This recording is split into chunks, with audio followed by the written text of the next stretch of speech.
Kabanata 7461. Nag-alinlangan si Jaime, saka inilibot ang tingin kay James at sa grupo niya.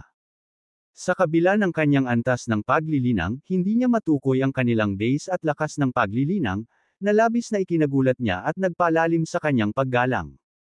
Pagkatapos ay sinimulan niyang ipaliwanag ng detalyado ang kasalukuyang sitwasyon ng Genesis World. Muling pinagsama-sama ni James ang Tai Chi World, muling hinubog ang napakaraming kaharian, at nabuo ang spiritual providence, na sinusunod sa napakaraming kaharian na umiral ng nakapag-iisa sa labas ng Zymergy. Ang napakalaking tagumpay na ito ay ginawa siyang iginagalang at sinamba ng lahat ng nilalang sa napakaraming kaharian. Dahil dito, ang Imperyong Jademore na itinatag ni James ang namuno sa buong napakaraming kaharian, na naging tunay na core na namamahala sa kanila bilang kahalili niya. Ang pangunahing pamumuno ng Jademore Empire ay binubuo ni Truett, ang Grand Steward, at Rebella, at Vice Grand Steward. Pinangasiwaan nila ang 13 hari ng labanan ng Imperial at 32 Marshal ng Imperial, bawat isa ay may pananagutan sa iba't ibang gawain sa iba't ibang kaharian. Tungkol naman sa Tai Chi World, dating Genesis World, ito ay nahahati sa 81 Genesis Worlds. Ang bawat Genesis World ay pinamamahalaan ng isang imperial na tagapag-alaga na responsable para sa pangangasiwa sa lahat ng mga paksayon at sekta ng Orthodox sa loob ng kani-kanilang mga mundo.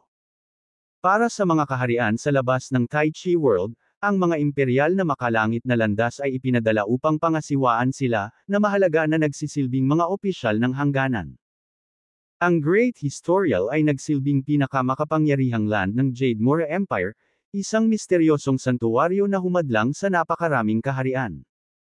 Bawat tatlong entrepok, tanging ang mga pumasa sa mahigpit na mga seleksyon ang maaaring makapasok sa dakilang lupang pangkasaysayan upang hanapin ang tugatog ng landas. Ito ay kilala bilang ang Worth sa loob ng napakaraming kaharian. Kaya, pinalitan ng dakilang lupang pangkasaysayan ng Zymergy bilang ang pinakaaasam na banal na lupain para sa paghahanap ng landas sa gitna ng mga nilalang ng napakaraming kaharian. Sa kasalukuyan, ang Worth Selection, na gaganapin sa bawat tatlong entrepok, ay nagsimula na sa wakas. Ang grupo ng mga nilalang na pumapasok sa Demon Region sa ibaba ay mga henyo mula sa iba pang kaharian na nakikilahok sa pagpili. Matapos marinig ang salaysay ni Jaime, sa wakas ay gumaan ang pakiramdam ni James. Sa kabila ng mga pagbabago, ang Imperyong Jademore sa ilalim ng pamumuno ni Truett at Rebella ay hindi lumihis ng malaki. Sumunod pa rin ito sa paggamit ng pagpili na una niyang itinakda para sa kanila. Ang mga maliliit na pagkakaiba na hindi nagsasangkot ng mga pangunahing prinsipyo ay hindi nararapat na alalahanin. Pagkatapos ng maikling pagmumuni-muni, ngumiti si James kay Jaime. So, nandito ka para sumali din sa Worth Selection. Tumango si Jaime at bumantong hininga, ang hirap. Napakaraming eksperto at sumisikat na bituin ngayon sa napakaraming kaharian. Matindi ang kompetisyon. Pangatlong beses ko na ito sa pagpili. Sana makapasa ako sa pagkakataong ito. Gulat na napatingin si Thea kay Jaime. You're the young master of Skay. Do you mean Skay has no way to enter the great historial land? Oo. Nakangiting sabi ni James. Wala bang lugar si Skay sa Jademore Empire? Sa mga salitang ito, nagsalubong ang kilay ni Jaime. Huwag mong maliitin si Skay, isang magandang babae na nakasuot ng puting roba ang humakbang pasulong at bumeso. Ang ama ng ating young master ay ang Grand Steward ng Jademore Empire. Ang kanyang mga lolo't lola ay parehong nagtatanim sa Great Historial Land. Si Skay ay pinagkalooban ng numero 1 sekta na katayuan ni Emperor Caden, inilagay ito sa pantay na katayuan sa Jademore Empire sa mga tuntunin ng katayuan. Paanong? Trisay, you're being disrespectful, sambat ni Jaime na may masungit na mukha. Agad namang napatikip ng bibig ang babaeng nagngangalang Trisay, bagamat mukhang masungit pa rin ito kina James at Thea. Sa puntong ito, ngumiti si Jaime at sinabi. Kina James at Thea, dear seniors, bagamat hindi ako masyadong talented, huwag umasa sa impluensya ng Skay o ng pamilya ko para lumahok sa Worth Selection. At saka, pinagbabawalan ako ng mga magulang ko na humingi ng tulong sa kanila. Naiintindihan ko ito ng husto. Mahirap ang pagpili, ngunit naniniwala akong makakapasa ako sa aking paghahanda at lakas sa pagkakataong ito. Gaya ng inaasahan sa anak ni na Truett at Citlali, mayroon nga siyang espiritu.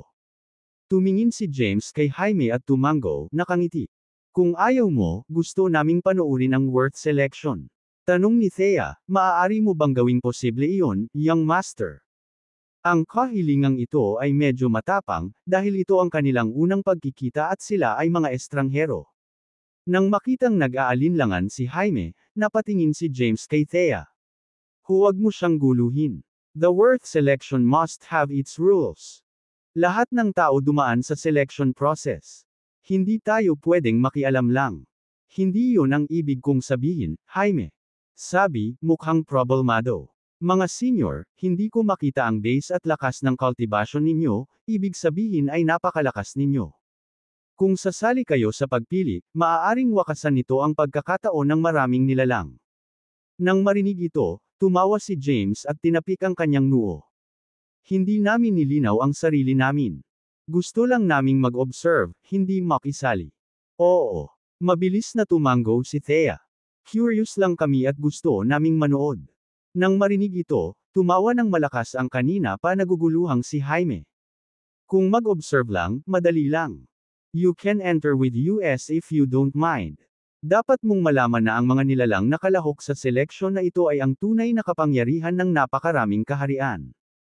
Ito ay isang panoorin. Matapos marinig ito, sina James at Thea nagpalitan ng nakakaalam ng ngiti.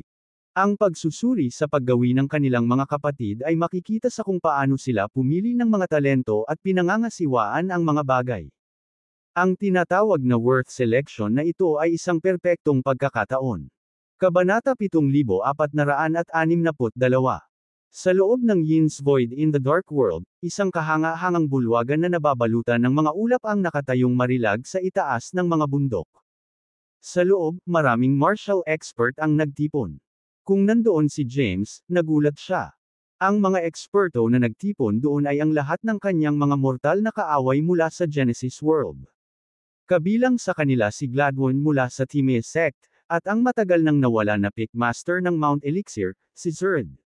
Naroon din ang mga nakaligtas na matatanda mula sa iba't ibang sekta tulad ng Javerai Sect at Yaqui Sect.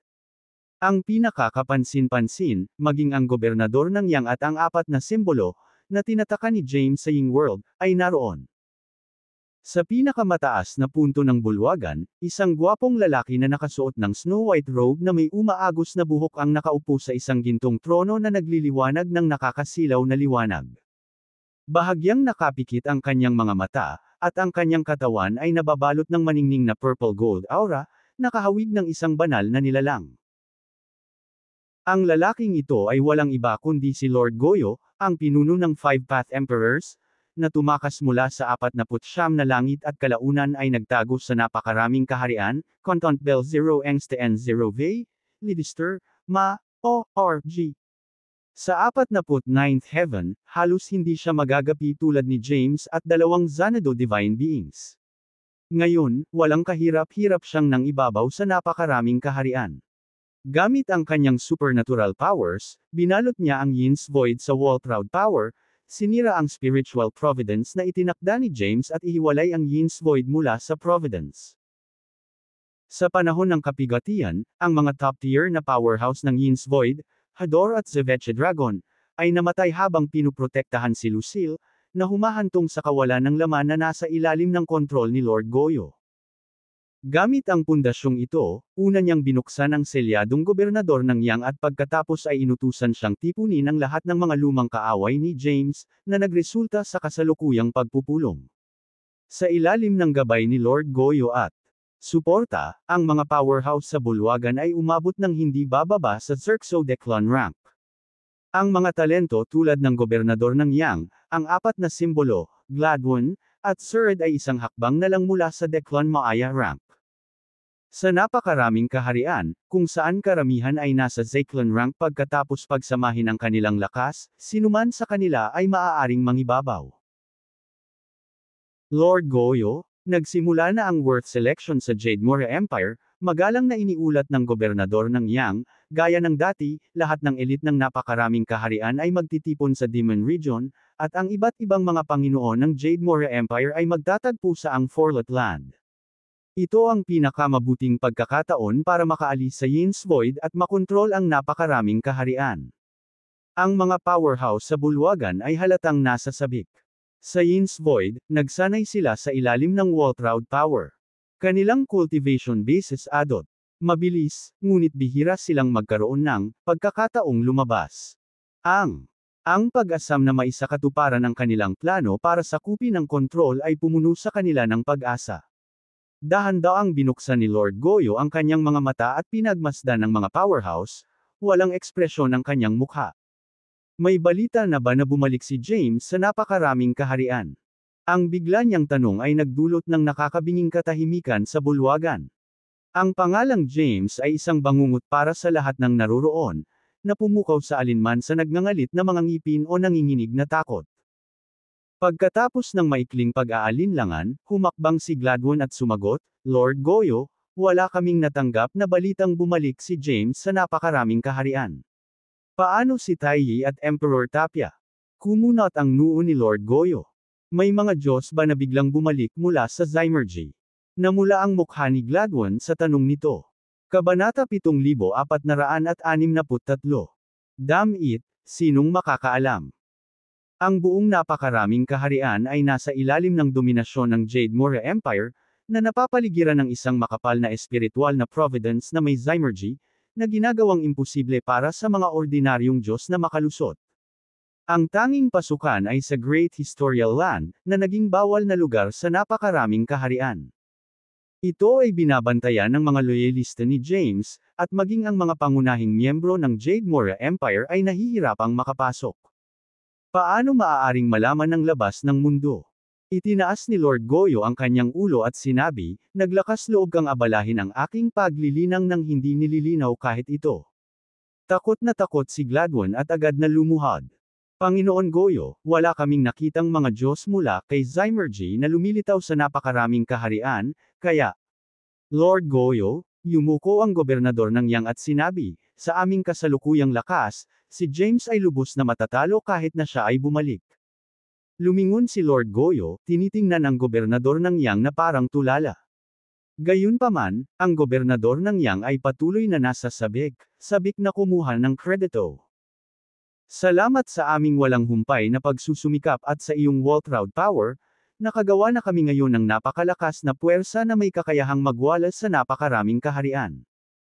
Mayroon kaming 3 powerhouse sa tuktok ng Soma Declan Rank, 29 sa Soma Declan Rank, 55 sa Yetro Declan Rank, at 82 sa Xerxo Declan Rank. Bukod pa rito, mayroon kaming mahigit 1,000 powerhouse sa tuktok ng 9th Zeklan Rank. Nakabuo din kami ng Elite Assault Force na may 80,000 Zeklan Rank powerhouse, lahat ay nasa 2nd Zeklan Rank man lang. Kasabay nito, maingat nating sinanay ang isang hukbo ng 3 milyong quasi-Declan Rank powerhouses. Tama na, naputol ang pasensya ni Lord Goyo. Hindi na niya matiis na makinig. Parang lahat ng nasasakupan niya ay naninirahan sa ilalim ng bato, pero hindi. Sa 49th Heaven, personal niyang nakalaban si James at alam na alam niya kung gaano katikat ang lakas ni James. Hindi mahalaga kung ipinaglaban niya ang kanyang sarili. Anumang pinagkakatiwala ang subordinate na ipinadala niya pabalik sa napakaraming kaharian ay madali. Lipulin ang Yanggove. Tinatawag na elite forces at powerhouses. Gayunpaman, sapat na ang mga kanyan na kumpi na ito upang subukan kung nakabalik na si James. Kung tutuusin, talagang hindi matatalo si Lord Goyo kung hindi babalik si James. Pagkatapos ng ilang pagmumuni-muni, mahinang bamantong hininga si Lord Goyo, makinig ka sa utos ko. Sabay-sabay na lumuhad ang lahat ng powerhouses sa hall. Para sa ekspedisyong ito, pumili ng 30 hanggang 80 disciples na may kultibasyon na mas mababa sa 7th Zeklan rank. Sila ay dapat na pambihirang talento at pambihirang. Si Zered ang mamumuno sa kanila. Itago ang kanilang mga anyo at itago ang kanilang mga aura. Sila ay dapat sumali sa worth selection. Ang mga powerhouse ay natigilan. Inaasahan nila ang isang mas makabuluhang utos mula kay Lord Goyo ngunit napagtanto nilang wala ng karagdagang pagtuturo pagkatapos ng mahabang paghihintay. Maya-maya, tumangala si Gladwin at nagtanong, Lord Goyo, yun lang ba? Tuparin mo ang utos. Ikinumpas ni Lord Goyo ang kanyang kamay, binalot sila ng kulay lila gintong liwanag, at pinalabas silang lahat sa bulwagan nang hindi sila binigyan ng pagkakataong magsalita. Ang gobernador ng Yang, na nakatayo sa tabi ni Lord Goyo, ay saglit na natigilan sa biglang walang laman na bulwagan. Lord Goyo, ito po. Pakiramdam mo ba ay hindi ka nasisiyahan? Lord Goyo. Sinulyapan ang gobernador ng Yang. Nais mo bang itapon ang lahat ng pundasyong itinayo natin ng sabay-sabay, sinusubukang kunin ang kontrol sa napakaraming kaharian sa magdamag at ganap na wasakin ang Jademore Empire? Kabanata 7464. Namula ang mukha ng gobernador ng Yang habang pinagmamasdan ang dahan-daang pagtayo ni Lord Goyo. Ibinuka niya ang kanyang bibig na parang magsasalita ngunit pagkatapos ay nag-alinlangan. Alam kong may malalim kang galit kay James, sabi ni Lord Goyo, dahan-daang bumaba sa hagdanan habang nasa likod ang mga kamay. Baka naman may sama ng loob sa isang ninakaw na asawa. Naikuyom ng gobernador ng Yang ang kanyang mga kamao at nagmamadaling sumunod. Lord Goyo, this is not personal revenge. It's just that James is too hateful. He's utterly depraved and extremely wicked. Sige, naiintindihan ko, putol ni Lord Goyo, na huminto upang tumingin muli sa kanya. Naiintindihan mo ba talaga siya? Alam mo ba kung gaano siya kalakas? Ako, nag-alinlangan ang gobernador ng Yang. Isa lang siyang hamak na mortal. Kahit gaano kalakas, hindi siya maaaring maging ganoon kalakas. Nang marinig ito, nagpakawala ng nakakatakot na tawa si Lord Goyo at nagpatuloy sa pagbaba ng hagdan. Minsan, pareho ang iniisip niya sa gobernador ng Yang. Ang isang mortal, anuman ang mga pagtatagpo o maging ang pinili, ay maaari lamang maging napakalakas. Ang pananaw na ito ay karaniwan sa mga nilalang na Alcide, na madalas na minamaliit ang lahat ng nabubuhay na nilalang sa napakaraming kaharian. Gayunpaman, hanggang sa natalo siya ni James ay talagang napagtanto niya kung gaano katawa-tawa at katangahan ang kanyang pagmamataas at pagtatangi. Bilang isang Alcide na nilalang, mababa ang tingin niya sa mga nabubuhay na nilalang sa napakaraming kaharian, ngunit hindi niya kailanman maliitin ang isang mortal. Bagamat ang mga mortal ay isa sa mga uri ng buhay na nilalang na nilikha ng historical Taoism ng Wait Arapath, sila ay historical beings at itinuturing na mas mataas sa lahat ng iba pang mga buhay na nilalang sa napakaraming kaharian. Ang kanilang karunungan, kaalaman, kamalayan, at katatagan ay higit na nalampasan ang lahat ng nabubuhay na nilalang sa napakaraming kaharian, maging ang mga nilalang na Alcide. Maaaring hindi sila lumikha ng Taoism, ngunit maaari silang matuto, gayahin, maunawaan, at kalaunan ay bumuo ng kanilang sariling kumpletong mga sistema. Ito ay isang bagay na hindi kailanman makakamit ng mga nabubuhay na nilalang sa napakaraming kaharian, na ipinanganak bilang mga hayop at insekto. Matapos mag-isip ng mahabang panahon, dahan-daang itinaas ni Lord Goyo ang kanyang ulo. Young Governor, you are my close confidant, so I must warn you not to underestimate James. He is someone you cannot even hope to match. Ang mukha ng gobernador ng Yang ay kumikislap sa kislap ng pagsuwi sa kanyang mga mata, ngunit nakayuko pa rin siya bilang pagkilala. Ang pinakamahalagang gawain natin ngayon ay hindi upang sakupin ang napakaraming kaharian ngunit sa subaybayan sila, dahan-daang sabi ni Lord Goyo. Kapag dumating ang Lear Blessing at muling nagkatawang tao ang Sorumsia ng Wait Arapath at bumalik sa landas, iyon ang magiging simula ng ating kaluwalhatian. Nilinggan niya ang gobernador ng Yang.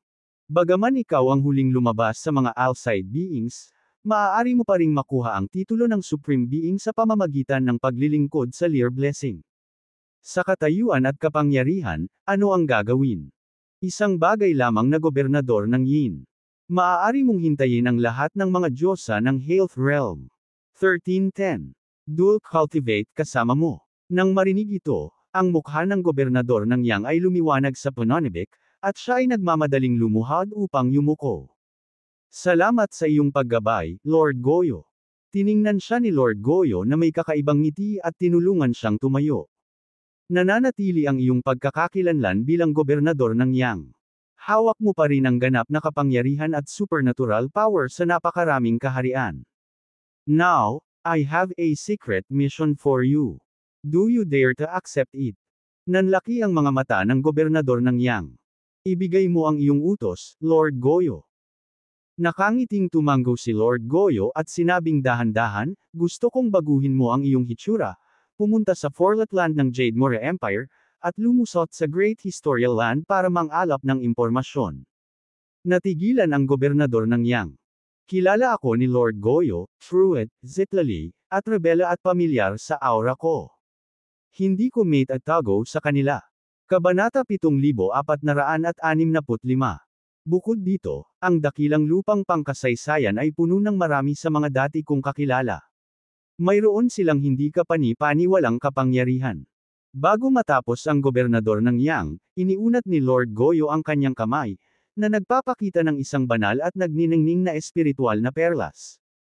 Kumunot ang noo ng gobernador ng Yang. Ano ito? Ito ay isang pinakamataas na kayamanan na kilala bilang Wuya Pearl, sagot ni Lord Goyo. Lunukan mo ito, at ikaw ay ganap na mag-transform sa ibang tao. Kahit si James o ang Kylo Rose Gods ay hindi ka makilala.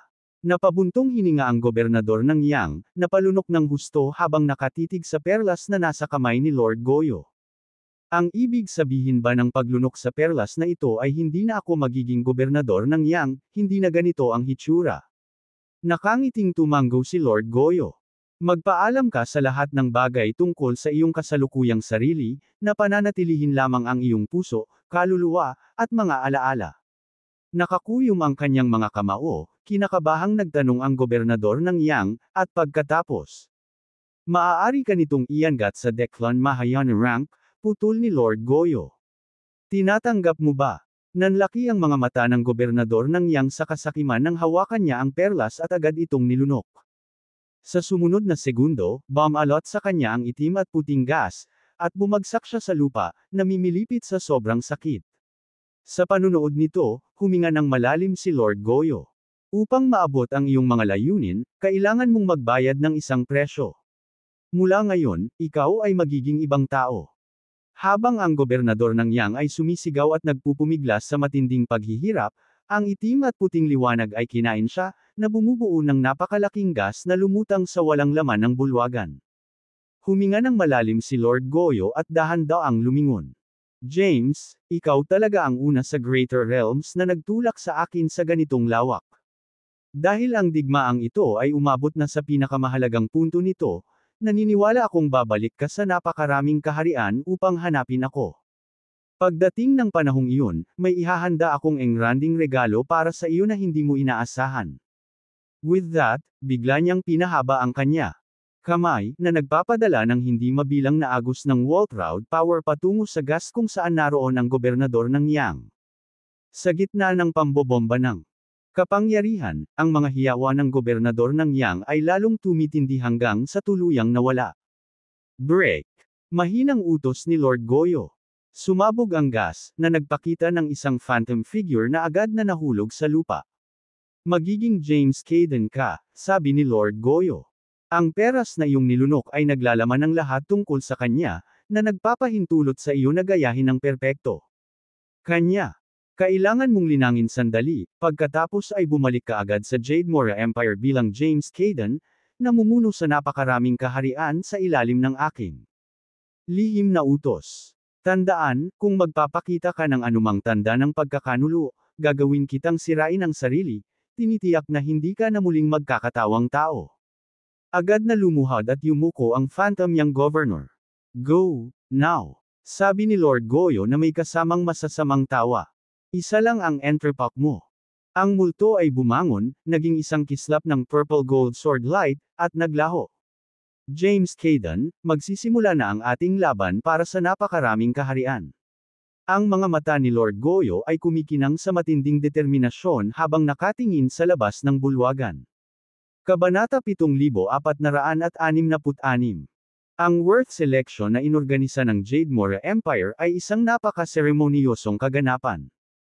Sa sandaling ito, isang napakalaking transparent na pormasayon na napapalibutan ng 10,000 mga pormasayon ng panunood ang nag-hover sa kawalan ng Demon Region. Ang mga ito ay ikinategorya ayon sa mga antas ng paanyaya, karaniwan, marangal, Kat-Anji Tangi, at pinakamataas na Kat-Anji Tangi. Si James at ang kanyang mga kasama ay nakaupo sa pinakamataas na distinguished viewing formation sa ilalim ng kaayusan ni Jaime. Ito ay isang independenteng espasyo, na naglalaman lamang ng James, ang kanyang grupo, si Jaime, at ang kanyang mga katulong. Sa mahabang mesa sa harap nila, inilatag ang iba't ibang kakaibang prutas, pambihirang mga delicacy, at masasarap na alak, na nag-aalok ng pinakamataas na antas ng mabuting pakikitungo. Ito ay isang kapistahan para sa parehong Thea at Yaretzi, na, sa kabila ng kanilang walang katulad na katayuan, ay hindi maaaring labanan ang tukso ng gourmet na pagkain at alak. Magkasamang nakaupo sina James, Yanni, at Jaime, nagmamasid habang naghahanda ang malaking bilang ng mga kalahok na may maayos na linya na pumasok sa gitnang transparent na pormasayon. Ayon kay Jaime, ang imperyo ng Jade Mora ay nagbigay ng malaking kahalagahan sa kaganapang ito ng pagpili, na isinasaalang-alang ito ang pundasyon ng imperyo. Ang diin na ito ay nagmula sa dating Taoism ni James, na nagtaguyod ng pagpili ng karapat-dapat batay sa kakayahan kaysa sa kapanganakan, background, o koneksyon.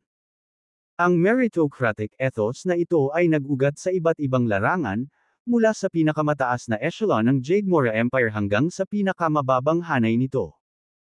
Lumikha ito ng kapaligiran kung saan kinukutya ang nepotismo at elitismo, at naging mga pariah ang mga naghahangad na pagsamantalahan ang gayong mga koneksyon. Ang matuwid at nakatutok sa lakas na kapaligiran ito ang umakit ng hindi mabilang na mga talento at kahanga-hangang mula sa napakaraming kaharian, Enveld, Ram, Erg ang nagmamay-ari ng nilalamang ito. Tuwang-tuwa si James sa pag-unlad na ito. Sina Truett at Rebella ay karapat-dapat na papurihan para sa kanilang makabuluhang kontribusyon sa paghahari sa Jade Mora Empire. Sa sandaling iyon, umalangaw-ngaw ang paligid ng pormasayon ng nakakabinging dagandong ng dragon.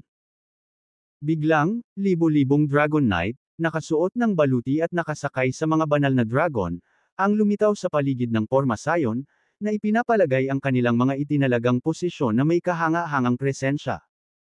Ang kanilang aura ay kakilakilabot, ang kanilang mga mata ay makikita sa pamamagitan ng kanilang mga helmet na nagpapalabas ng nakakatakot at napakalakas na kapangyarihan. Nang makita ito, sumimangot si Yanni. Ang mga Dragon Knight na ito ay medyo kahanga-hanga. Of course, nakangiting sagot ni Jaime. Sila ay kabilang sa Zirion Dragon Army, ang pinakapiling unit sa ilalim ng utos ni Zirion War King, Jacopo Caden. Kahit na ang pinakamababang ranggo na kabalyero sa hukbong ito ay nasa itaas ng 5th Zeklan rank, bawat isa ay nakaranas ng hindi mabilang na mga labanan, kaya kinatatakutan sila ng marami. Nang marinig ang pangalang Jacopo, biglang nagangat ng ulo si Thea na kanina pa nagpapakasaya. Jacopo. Sinulyapan siya ni James, pagkatapos ay tinanong si Jaime, ang mga hari ng digmaan ng Jade Mora Empire ay pangalawa lamang sa Grand Steward at Vice Grand Steward. Oo, tumango si Jaime. Sino ang 13 hari ng digmaan ng Imperyong Jade Mora? Curiosity na tanong ni Yanni. Hindi mo alam ito. Tumingin si Jaime kay Yanni na parang alien. Bahagyang tumawa si Yanni at sumulyap kay James. Kami ay malayo sa napakaraming kaharian sa loob ng mahabang panahon, kaya hindi kami pamilyar sa marami sa mga kasalukuyang powerhouse at buhay na nilalang. Talaga, tumango si Jaime. Kayong lahat ay mahusay na mga powerhouse ng Worth, kaya hayaan mo akong magbigay sa iyo ng maikling pagpapakilala. With that, he made a gesture in the walang laman sa harap niya, na naghahangad ng mahabang balumbon na kumikinang sa makikinang na mga kulay. Ang bawat mukha sa scroll ay nag-iwan ng malalim na impresyon sa mga kaluluwa nina James at Thea. Ang 13 hari ng digmaan ng Imperyong Jade Mora ay kinabibilangan ng unang digmaang hari, Seraphon War King, na si Clayton Sindward. Ang ikalawang hari ng digmaan, Zirion War King, ay si Jacopo Caden. Ang third War King, Thalron War King, ay si Zitlali Blair. Ang fourth War King, Quarian War King, ay Seisha. Ang 5th War King, Aethran War King, ay si Maxine Caden. Ang 6th War King, Drovon War King, ay si Wyatt Dalibor. Kabanata 7467. Ang 7th War King, Tyrion War King, ay si Taranzak. Ang 8th War King, Jorvath War King, ay si Adair Greti. Ang ika-9 na hari ng digmaan, Zalvar War King, ay si Haring Marcy Ice. Ang ika-10 hari ng digmaan, hari ng digmaang Waylin, ay si Wayra Felmer. Ang ika-11 hari ng digmaan, si Worden War King, ay si Lina, Enveld, Ram, A. Erg ang nagmamay-ari ng nilalamang ito. Ang ika-12 hari ng digmaan, Tall Lion War King, ay si Zaint Callahan.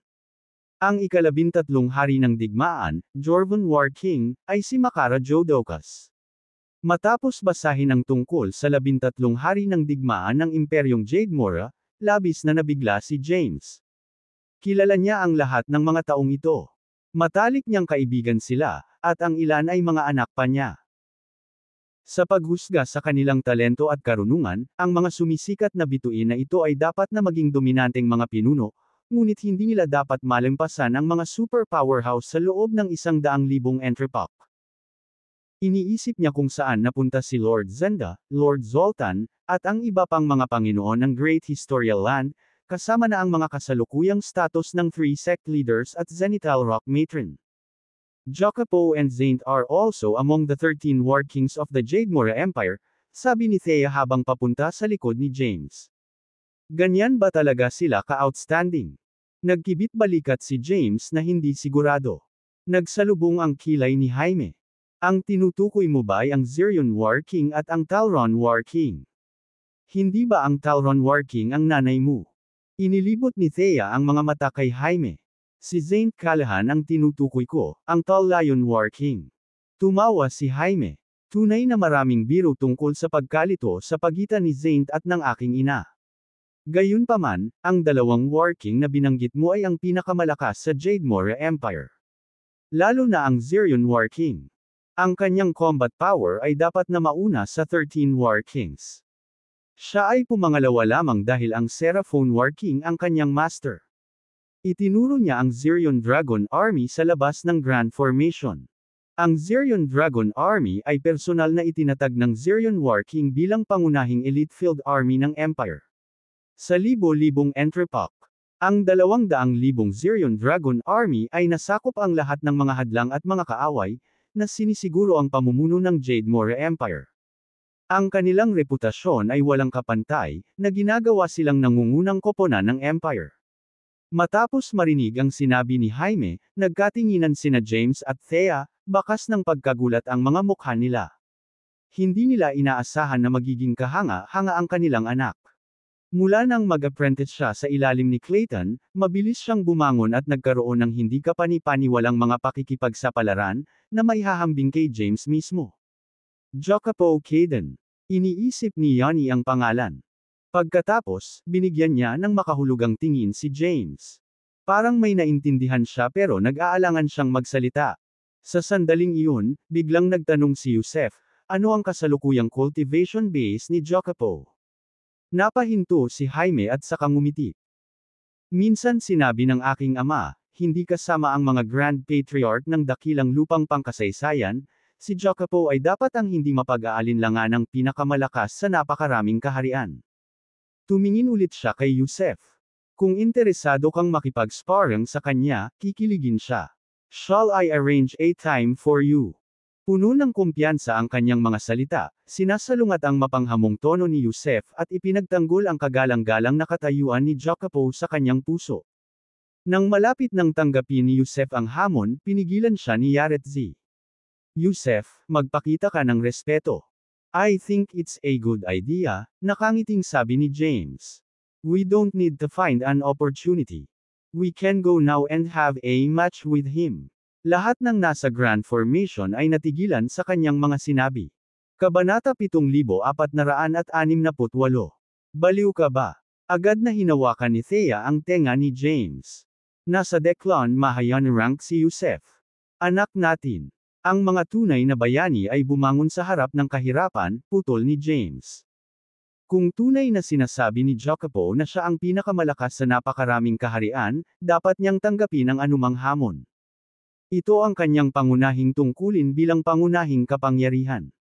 Kung ang katanyagan lang ang habol niya nang walang sangkap na suportahan ito, ang hamon na ito ay magsisilbing parusa, na nagtuturo sa kanya ng mga birtod ng pagpapakumbaba at pagpigil. Binitiwan ni Thea ang tenga ni James na natulala sa sinabi nito. Malinaw na hindi nasisiyahan ang kanyang asawa sa titulo ng kanilang anak bilang pinakamalakas sa napakaraming kaharian. Sa pagninilay-nilay dito, napagtanto niya na hindi kailanman idineklara ni James ang kanyang sarili na pinakamalakas, kahit noong dominado niya ang Zindaros Genesis World at nakipaglaban sa mga Grand Patriarch ng iba't ibang pangkat ng Orthodox sa Genesis World. Hindi niya kailanman hinanap ang walang laman na titulo ng pinakamataas na powerhouse, kahit na lumaban siya sa Tai Chi at lumaban sa Zymergy ng mag-isa. Ngayon, bilang pinuno ng Health Realm, nakamit niya ang Supreme Path nang hindi inaakala ang anumang matataas na titulo o inaangkin na siya ang pinakamahusay. Naunawaan ni James na palaging may mas malakas, at hindi dapat maghangad na maging target sa pamamagitan ng pag-angkin sa nangungunang pwesto. Ang lakas ay intrinsic at hindi naaalis, ngunit walang lakas ang makaalis sa lahat ng mga kaaway. Ito ay tungkol sa paggawa ng pinakamahalagang epekto sa kritikal na sandali. Young Master, maaari mo na bang ayusin ito ngayon? Napatingin si James sa nakatulala na si Jaime. Ngayon na. Namula ang mukha ni Jaime. Senior, nasa gitna tayo ng worth selection. This timing. Ayos lang. Napangiti si James. Just inform Jacopo that Yusef wants to challenge him. Darating siya kung maglakas loob siyang tanggapin. Nang makita ang determinasyon ni James, nabalisa si Yaretze. Kamahalan, kararating lang natin sa napakaraming kaharian. Hindi ba dapat? 1/3. It's alright, this is considered part of the assessment, sabi ni James, tinuro si Yusef. Huwag ka nang magpigil. It's sa minimum respect na kaya mo. Ipakita ang iyong kalaban. Sabik na tumanggo si Yusef. Sa pahintulot ng Supreme Path, ang mahilig sa martial na ito ay higit na handa para sa isang matinding labanan. Matapos ang ilang sandali ng pabulong na komunikasyon, tumalikod si Jaime at tumango kay James. Very well, let's add some stakes, nakangiting sabi ni James. Kung manalo si Yusef, pagbibigyan ko siya ng isang kahilingan, kahit anong gusto niya. Naningkit ang mga mata ni Yusef sa tuwa. Hindi niya maitago ang saya. Ang pagkuha ng pangako mula sa Supreme Path ay isang pangarap na natupad para sa maraming mga Diyos, isang pagkakataon na madalas hinahanap ngunit bihirang makuha. Ngayon, makukuha niya ito sa pamamagitan lamang ng pagkatalo sa isang mayabang na binata mula sa napakaraming kaharian. Ito ay masyadong magandang maging totoo. Patuloy ni James, gayunpaman, paparusahan kita kapag natalo ka, at kahit ang pakiusap ng iyong ina ay hindi ka makakaligtas. Agad namang lumuhad si Yusef at yumuko kay James. Hindi ako mabibigo. Nagpalitan ng nag-aalalang tingin sina Yaretze at Thea. Bilang ina ng dalawang anak, balisa silang ngunit wala silang magawa sa desisyon ni James. Pagkatapos ng lahat, siya na ngayon ang Supreme Path, ang pinuno ng Health Realm, na nakatago ang kanyang pagkakakilanlan. Hindi angkop na kalabanan siya ng publiko. Kabanata 7469. Sa sandaling ito, mas lalo pang naintriga at namangha si Jaime sa pagkakakilanlan ni James. Dati, nasaksihan lang niya ang lakas at pamamaraan ni Yanni, na higit pa sa sarili niyang antas na kayang hawakan. Ngayon tila sa mga hindi maarak na matatandang ito, si James ang tunay na pinuno at ang ganap na pinuno. Wow! Ang daming nilalang na nakapasok sa arena. Tumingin si James sa malaking transparent na porma sayon. Ito ay dapat ang mga elite na lumitaw sa pamamagitan ng iba't ibang mga seleksyon at mga eliminasyon mula sa iba't ibang larangan, tama ba? Nang marinig ito, bumalik si Jaime sa realidad at sumagot, oo, itong mga nilalang na nakarating dito ay ang mga sumisikat na bituin ng napakaraming kaharian.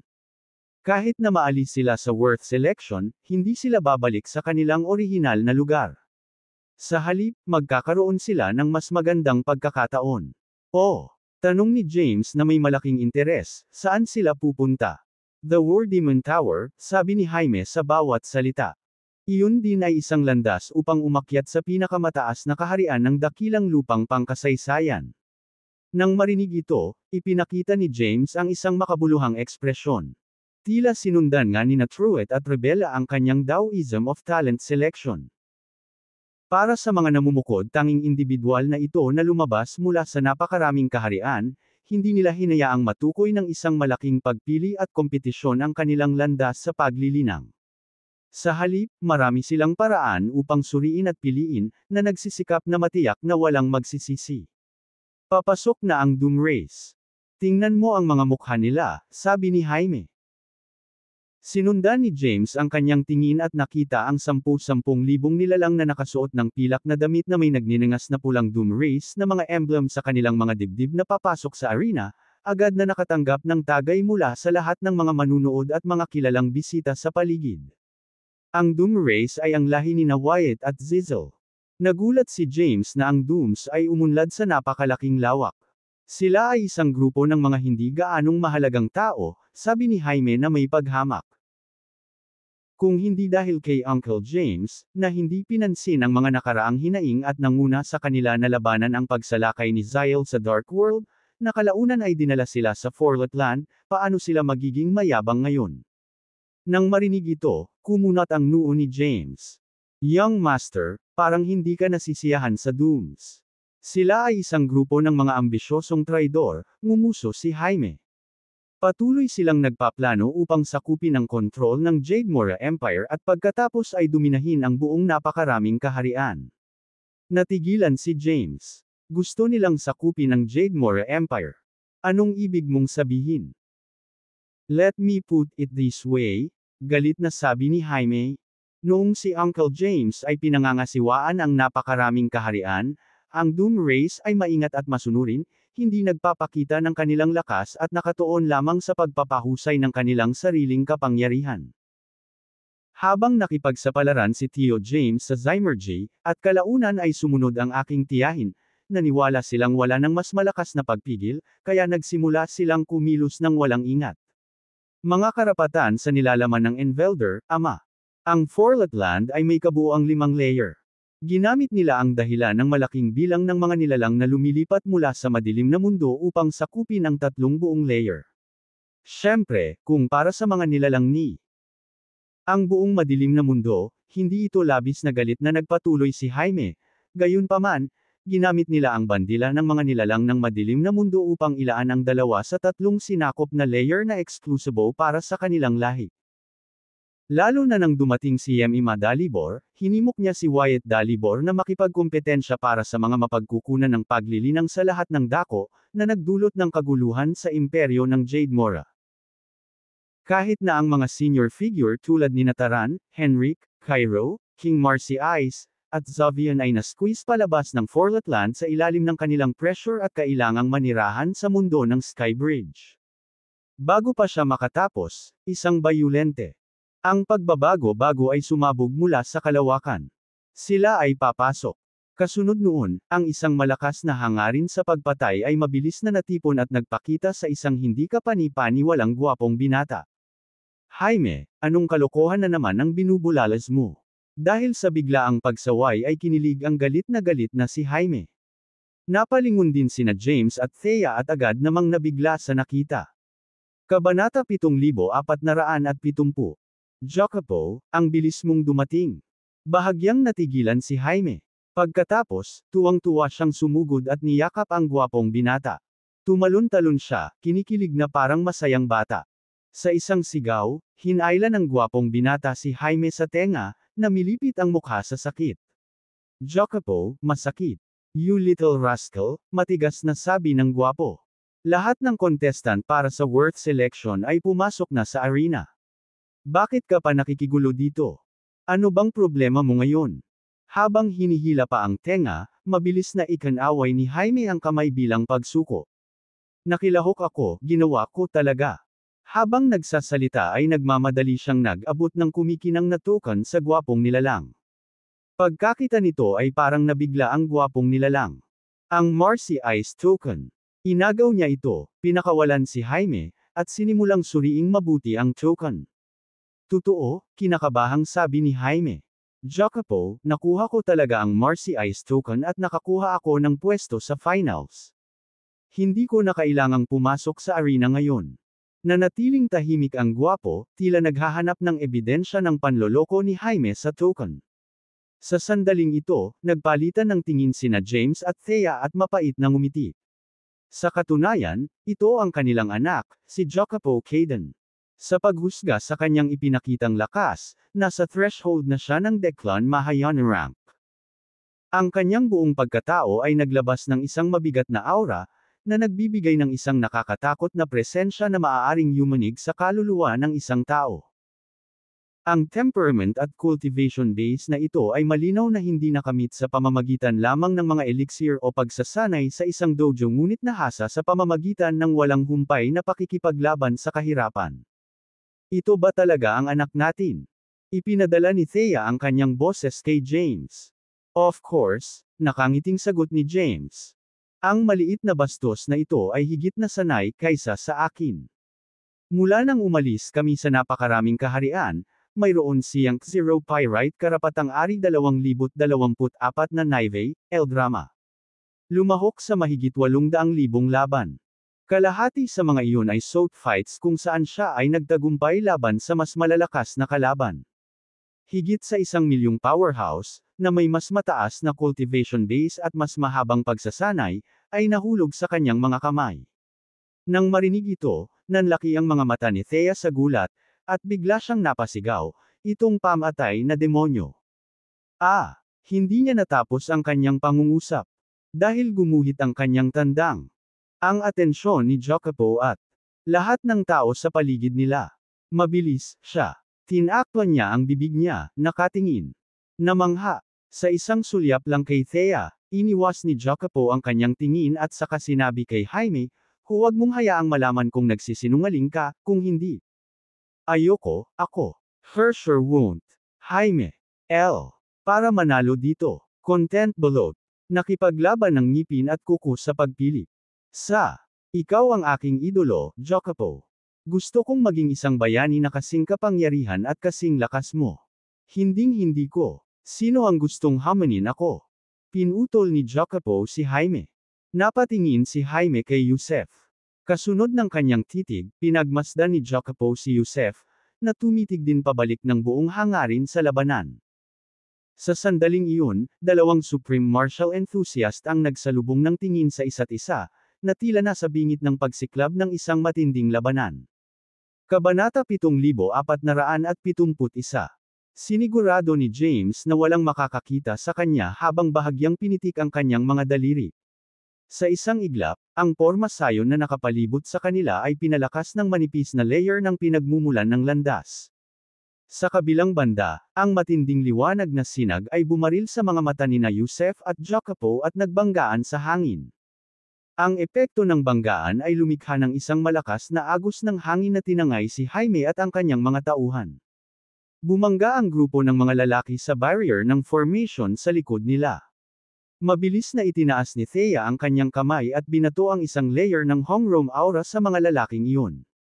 Hindi ba masama kung mag-aaway ang dalawang binata dito? Napatingin si Thea kay James. Huwag kang mag-alala. Ngumiti ng mahina si James. Hindi sila lalabas ng lahat dito. Ang mga labanan sa pagitan ng mga top-level cultivator ay maaaring isagawa sa isang mental na dimensyon. Habang sinasabi niya iyon, parehong nakaupo sina Jacopo at Yusef. Tumaas sila sa hangin at lumapit ng sapat upang mailapat ang kanilang mga palad sa mga palad ng kausap. Pagkatapos, pareho silang nagsimulang umikot sa isang lugar. Sabay-sabay na itinaas ni James ang kanyang kamay at inilipat ang kamalayan ni Yusef at Jacopo sa kanilang mga katawan gamit ang kanyang kapangyarihan. Ang dalawang kamalayan ay nagtagpo upang bumuo ng isang malaking bola ng enerhiya na may isang imahe na ipinakita dito. Makikitang mahigpit na nakikipaglaban sina Jacopo at Yusef sa isang misteryosong espasyo mula sa imahe. Mga sabog ng nakamamatay na enerhiya at purplish gold energy ay lumipad sa hangin. Ito ay isang mabilis at kapana-panabik na malapit na labanan. Sa kakaibang kakayahan ng Marcy Ice Combat Form, mabilis at tumpak na inatake ni Jacopo ang kanyang kalaban. Kahit na mas mataas ang cultivation ni Yusef kaysa kay Jacopo, hindi niya mailabas ng buo ang kanyang kapangyarihan at kakayahan dahil abala siya sa pagtatanggol sa sarili mula sa mga atake ni Jacopo. Bukod dito, mas maraming karanasan sa labanan si Jacopo kaysa kay Yusef. Sa kanyang bilis at sa kanyang karunungan sa mamamatay tao na enerhiya, si Jacopo ay medyo walang kapantay kapag nakikibahagi sa malapit na labanan. Humugot ng mahabang hininga si Yaretzi habang pinagmamasdan kung paano dahan-daang itinaboy si Yusef sa isang sulok. Ang lahat ng nilalaman ay karapatang Ari N0 Veldrama. Ang binatang iyon, si Jacopo Caden, ay napakahusay sa malapitang labanan. Ito ang aking unang pagkakataon na makakita ng isang tao na gumamit ng kanilang malapit na kasanayan sa pakikipaglaban upang malampasan ang mga pagkakaiba sa antas ng paglilinang sa pagitan niya at ng kanyang kalaban. Huwag kang mag-alala, sagot ni Thea. Si Jacob ay maaaring may isang gilid sa malapit labanan. Gayunpaman, mayroong isang malaking pagkakaiba sa antas ng kapangyarihan sa pagitan niya at ni Yusef. Magiging okay din si Yusef. Parang may nahuli si Yaretzi. Ibinaling niya ang tingin kay Thea. Ikaw ba si Jacopo Caden? Oo, tumango si Thea. Napabuntong hininga si Yaretzi, naku. Ibig sabihin, nag-aaway ang mga anak natin. Ano? It's all because these men are needlessly competitive. We should just let them be. Kumapit si Thea sa braso ni Yaretzi at tumawa. Wala naman tayong magagawa dahil parang ito ang gustong makita ng Supreme Path. Halos magkasabay na sinama ng tingin ng dalawa si James. Samantala, lalong tumindi ang labanan nina Yusef at Jacopo. Nagsimula ng tumugon si Yusef ng mga kontra-atake sa tuwing may nakita siyang pagbubukas. Gayunpaman, nakaiwas si Jacopo. O ilihis ang mga pag-atake ni Yusef sa vital enerhiya sa pamamagitan ng pagsasagawa ng Terrace Astride Step at Dawn Blaze Form na natutunan niya kay James. Para naman kay James, hindi na niya pinapansin ang larawang nagpapakita ng labanan ng mga kabataan. Sa halip, itinuon niya ang kanyang tingin sa labas ng Porma Sion kung saan ginanap ang Worth Selection. Nakikita mo rin ba na pamilyar ang aura mula sa vital energy ng kalahok na iyon? Tanong ni Yanni. Sagot ni James, Ma'am. Napansin mo rin, ha? Dapat nila itong pinababa ng kaunti. Ngumisi si Yanni. Mukhang nauubusan na sila ng pasensya. Sa isang paraan, humanga sa kanyang espiritu.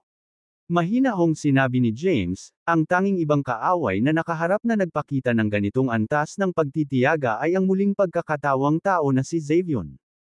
Bumaba ang tingin ni Yanni kay James. Ibinuka niya ang kanyang bibig ngunit nalilito kung ano ang sasabihin. Kabanata 7472. Nagtataka ka ba kung bakit ko ito ginagawa? Walang ekspresyong tanong ni James, Enveldrama ang nilalamang ito. Tumigil sandali si Yanni bago tumango ng bahagya. Kung ikaw ang matanda, sana ay tumutok ka muna sa paghahanap ng muling pagkakatawang tao ni Wait Ara na Soremsia pagkatapos ayusin ang mga bagay-bagay sa Zymergy. Haharapin mo rin ang anumang natitirang pagtutol ng sabay-sabay. Gayunpaman, ikaw ay guro, alam mo ba kung ano talaga ang ibig sabihin ng Health Realm?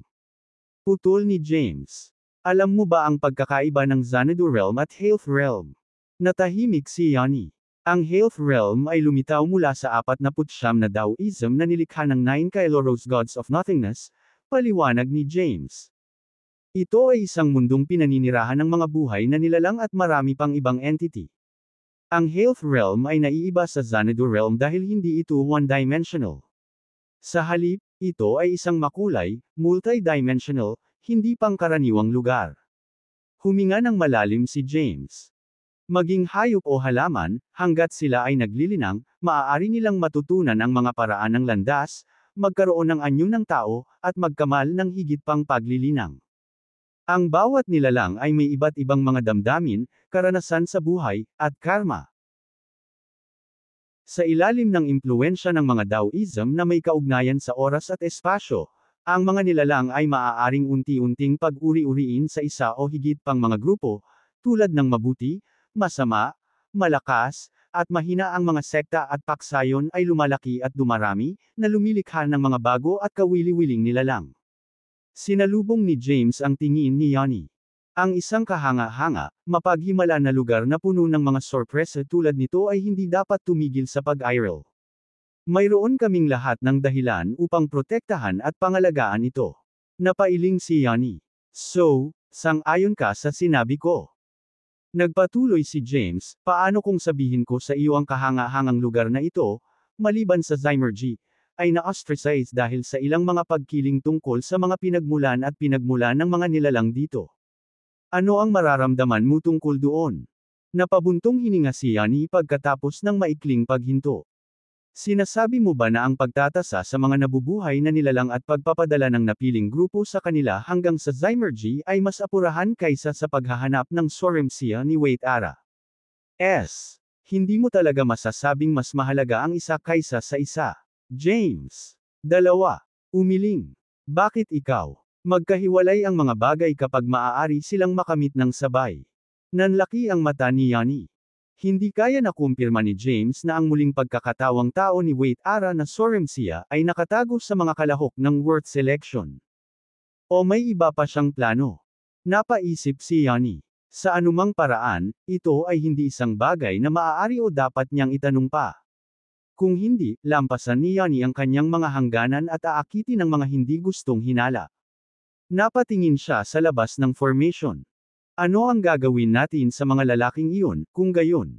Hahayaan na lang ba natin silang makapasa sa susunod na round? I don't think that's a bad thing, nakangiting sabi ni James. Kami ang mga pinuno ng Health Realm ngayon.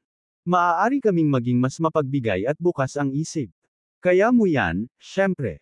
Pero, sa tingin ko, hindi ganoon din ang nararamdaman ng mga nasasakupan mo. Itinuro ni Yanni ang isang direksyon. Sinundan ni James ng tingin si Yanni at nakita niya ang libo-libong Zerion Dragon Knights, na nasa guard duty, na nakapalibot sa isang grupo ng mga kalahok. Nagbulungan ang mga bisita nang mapansin nila ang kaguluhan. Ano ang gusto niyo guys? Tanong ng isa sa mga kalahok, isang karismatikong nasa katanghaliang gulang na lalaki na nakaasol na balabal. Bahagyang kumunat ang noo ni James nang makita ang lalaki. Zered Maguire. Lakas ng loob mong ipakita ang mukha mo dito, ha? Kabanata 7473. Isang boses ng babae ang umalangaw-ngaw sa hangin. Sabay-sabay, isang sinag ng boneware light ang lumiwanag mula sa langit. Lumabas sa liwanag ang isang magandang babae na nakasuot ng purple na damit. Pagbati sa Jorvath War King. Sa loob ng napakalaki, transparent na pormasayon, ang mga kalahok ay sabay-sabay na umawit at lumuhad sa sahig habang nakayuko ang kanilang mga ulo. Kasunod nito, ang mga bisita at manunood sa mga pormasayon ng madla ay tumayo, inilagay ang isang kamay sa kanilang mga dibdib, at bahagyang yumuko. Sila ay tumawag ng malakas, pagbati sa Jorvath War King. Wow! Siguradong lumaki ng husto si Adair, James grinned. Siya ay dating mahiyain na iyakin. Ngayon, siya ay naging lubhang iginagalang na Jorvath War King. Ngumisi si Yanni habang sinusulyapan si James. Kung tutuusin, isa siya sa mga pinakamalapit na aide mo. Ipinapakita rin ito kung gaano kakataas ang pagtingin bilang Panginoon ng Health Realm.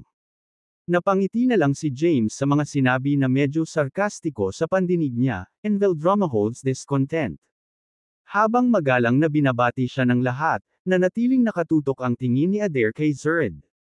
Hahaha. Natatawang sambit ni Zered. Yung Jorvath War King daw.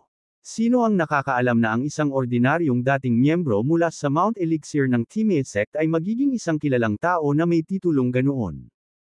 Anong problema, Adair Gretty?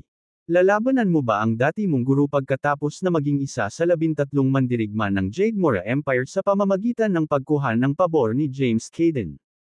Halos lahat ay naglabas ng kanilang mga sandata at tumitig kay Zered nang marinig ang kanyang mga salita. Ang Zerion Dragon Knights na nakatayo sa paligid ni Zered ay naglabas din ng napakaraming mamamatay tao na aura. Ang pangungutya ni Zered sa kanilang warrior ay tahasang kalapastanganan. Lahat, huminahon. Itinaas ni Adair ang kanyang kamay, senyales sa iba na magpigil sa pag-atake. Mahinahon niyang sinabi, dahil alam mo ang tungkol sa Jade Mora Empire, sigurado akong alam mo kung sino ang Mortal Emperor at kung paano kayo magkakilala. Hahaha. Tumawa si Zered. Nang aalipusta. Ang mga bagay na iyon ay nangyari ilang taon na ang nakalipas, at natanggap ko na ang aking parusa. Si James Caden, ang Mortal Emperor, ay may sama ng loob sa akin. O nag-aalala ba siya na ang mga elite ng Jade Mora Empire, na nagsanay sa ilalim ng kanyang pag-aalaga, ay matatalo sa aking mga disipulo. So, natatakot siyang tanggapin ang hamon natin. Walang nakaisip ng sagot sa mga panunuya ni Zered. Mula nang si James ay naging bagong Panginoon ng Health Realm, ang mga disiplina at Taoism na umiikot sa pagkakaroon ng respeto sa pamamagitan ng mga kakayahan ng isang tao ay naging mainstream. Maging ito ay mula sa isang kaibigan o isang kaaway, ang mga tao ay tatanggap at harapin ang mga hamon ng direkta. Napaawang ang labi ni Adair. Mukhang ibang agenda ang pinunta mo ngayon ah. Nako, hindi. Umiling si Zered. Pumunta ako dito ngayon dahil nabalitaan ko na ang Worth Selection ng Jade Mora Empire ay isa sa mga nangungunang kompetisyon doon. Bilang isang kapwa-miyembro ng ating mundo, hindi ako makakaligtaan sa isang malaking kaganapan tulad nito. Magsasalita pa sana si Adair nang ang isa pang sinag ng Bonewar Light ay sumikat mula sa itaas. Tama siya. Kami, ang mga tao ng Jade Mora Empire, ay hindi umaatres sa isang hamon. Higit sa lahat, wala kaming pakialam sa sinumang nilalang mula sa aming kaharian na sumali sa Worth Selection. Isang lalaking may magandang katawan at medyo gusot ang buhok ang tumabi sa tabi ni Adair. Kabanata 7474. Sa sandaling lumitaw ang lalaki, ang karamihan ay lumuhad o yumuko ng sabay-sabay muli. Pagbati sa Dravon War King. Ang lalaki ay walang iba kundi si Wyatt Dalibor, ang Dravon War King na nagreranggo sa ika-6 sa 13 mandirigma ng Jade Mora Empire. Itinaas ni Wyatt ang kanyang kamay bilang tugon sa kanilang mga pagbati, na pinasadahan ng tingin si Zered. Nagmamadaling sinabi ni Adair, Dravon War King. Bilang ang Taenvel drama. Ikan-away ni Wyatt ang kanyang kamay. Minsan sinabi ng Mortal Emperor na ang lahat ng nilalang sa ating kaharian ay pantay-pantay. Ang mga tao sa imperyo ng Jade Mora ay palaging itinuturing ang mga Taoismo at mga turo ng Mortal Emperor bilang ating panghabambuhay na misyon. Hindi tayo nag-uudyok ng mga away. Kasabay nito, tayo ay huwag mo rin silang iwasan. Sumenya si Wyatt kay Zered. Tinatanggap namin ang lahat sa aming arena para sa mga labanan. Hinampas ni Zered ang hita niya at tinuro si Wyatt. Ma'am, ganyan dapat ang isang tunay na bayani mula sa imperyo ng Jade Mora. Ikaw ay mapagbigay at may kakayahang umangkop, hindi tulad ng ilang nagtaksil sa kanilang dating amo matapos magkaroon ng kapangyarihan at impluensya para sa kanilang sarili. Napangiti si Zered kay Adair, pagkatapos ay inakay ang 12-dosenang mga disipulo sa likuran niya patungo sa entablado. Namula ang mukha ni Adair sa galit. Susugod na sana siya patungo kay Zered, ngunit pinigilan siya ni Wyatt. Zered! Sigaw ni Wyatt. Nadaanan lang ni Zered ang mga patong-patong ng mga lalaking nakapaligid sa kanya at sa kanyang mga alagad nang huminto siya sa kanyang paglalakad. Dahan-dahan siyang lumingon. Anong problema? Babalik ka na ba sa mga sinabi mo ngayon, Dravon War King? Bilang mga tagasunod ng Mortal Emperor, lagi naming tinutupad ang aming mga pangako, pagmamalaki ni Wyatt na nais lamang ipaalala sa lahat na ang Worth Selection ay isang mahalagang kaganapan para sa imperyo ng Jade Mora. Naturally, may ilang mga patakaran at kondisyon. Ipinatupad para sa mga editize. Sa makatuwid, ang mga lumalabag sa mga patakaran ay kailangang harapin ang ating mga nangungunang magsasaka at tagapagpatupad ng batas. Nang matapos niyang sabihin iyon, halos sabay-sabay na itinaas ng Zirion Dragon Knights ang kanilang mga sandata. Kami ang mga tagapagtanggol ng lahat ng kaharian at ang sagradong Jade Mora Empire ng Mortal Emperor. Ang mga tao sa imperyo ng Jade Mora ay may pagmamalaki sa kanilang mga mukha habang nakikinig sila sa matunog na pag-awit ng mga mandirigma. Sa kabaligtaran, napangiwi si Zered at dahan-daang tumango. Bamulong siya sa nagngangalit na mga ngipin, mabuti. Ang sagradong Jade Mora Empire ng Mortal Emperor, ha? Pagkatapos, siya at ang kanyang mga disipulo ay umakyat sa entablado ng Worth Selection. Bumalik sa isa sa mga porma sayon ng madla, itinuon ni Yanni ang kanyang tingin kay James. Matalino ang lalaking iyon, ang Dravon War King. Binigyan niya ng pagkakataon ng isang lalaki at sabay na binalaan ito. May aura siyang charismatic leader. Bahagyang ngumiti si James. Si Wyatt ay isang matino, cool-headed, at matalinong tao. Mayroon siyang kung ano ang kinakailangan upang maging isang general o isang regional na gobernador. Hinangaan siya ni James dahil sa mga ito. Mga dahilan. Si Zerd Maguire naman daw. Be up to something, patuloy ni Yanni. Naobserbahan ko ang ilan sa mga laban na sinalihan ng kanyang mga disipulo. Ang kanilang cultivation rank ay halos nasa 7th Zakon rank, na hindi naman masyadong mataas. Gayunpaman, nagpakita sila ng mga pambihirang kakayahan at mahusay. Potensyal, ginagawa silang mapanganib na mga kalaban sa panahon ng mga laban. Ipinaliwanag ni Yanni, kung kukunin ng grupo ni Zerd ang lahat ng available na pwesto para sa susunod na round ng Worth Selection, mawawala ng mukha at kredibilidad ang Jade Moria Empire. Nanatiling tahimik si James. Okay lang kahit mangyari yun.